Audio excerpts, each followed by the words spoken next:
Hi everyone, it's Lara. Thank you so much for watching and welcome to today's video. So today I'm going to show you how I created my new lanterns, for which I upcycled a few mason jars. I absolutely love lanterns. I couldn't imagine having my home without them, and I think they are also a great housewarming gift or even a nice decor for a party. So this is what we're gonna do today, and if you want to know how I made my lanterns, please keep watching and have fun. Let's have a look at the things that I used. For one of the jars I used a porcelain pen. Next thing we have here is a white spray paint, which was relevant basically for all of the jars. I also needed some twine. I picked two that were differently thick. Next I used lace with two different patterns. Then we have here a tape and a hot glue gun.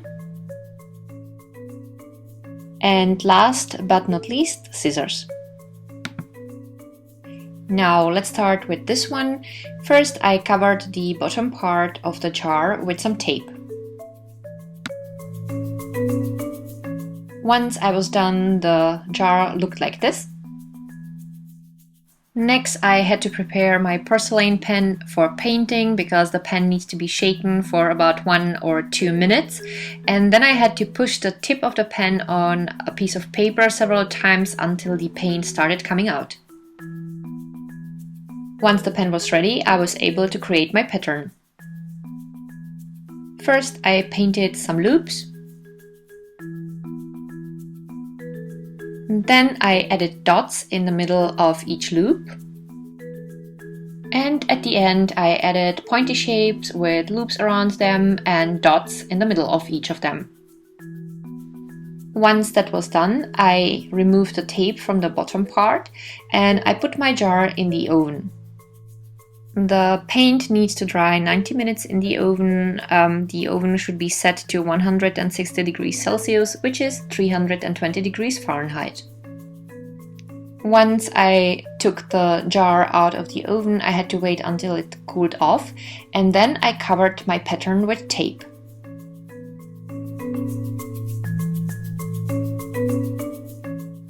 I gave the bottom part 2 coats of the white spray paint. At the end, when the spray paint was also dry, I decided to add a coat of glitter nail polish, which is of course optional. Well, and my first tea light was done. For the next lantern, I used 2 pieces of lace that had a different pattern and a hot glue gun. I wrapped the lace around the glass and glued it in place with a tiny little bit of the hot glue. I repeated then the procedure with the second lace.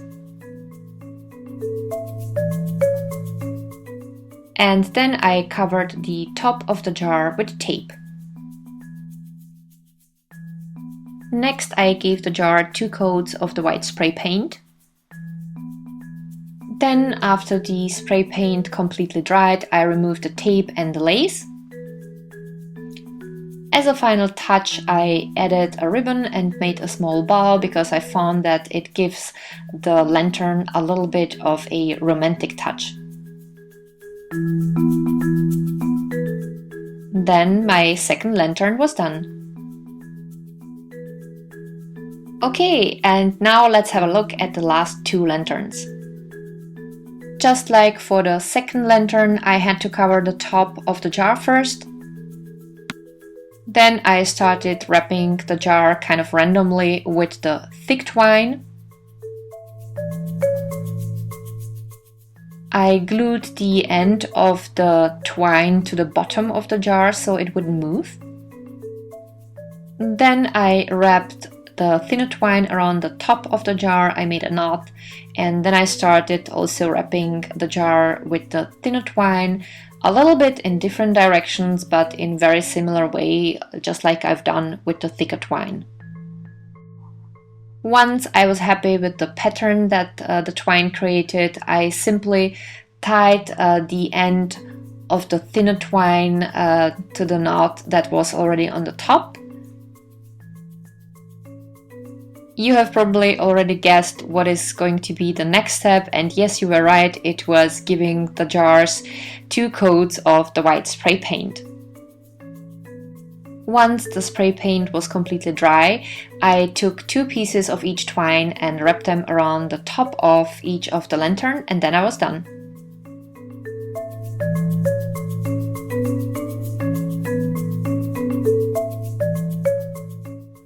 Before putting tea lights into my lanterns, I always like filling the bottoms with a bit of sea salt.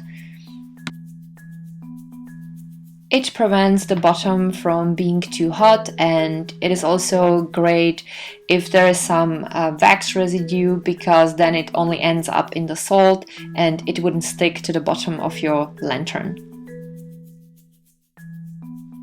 And the last step is always only to find a perfect place for your new lanterns.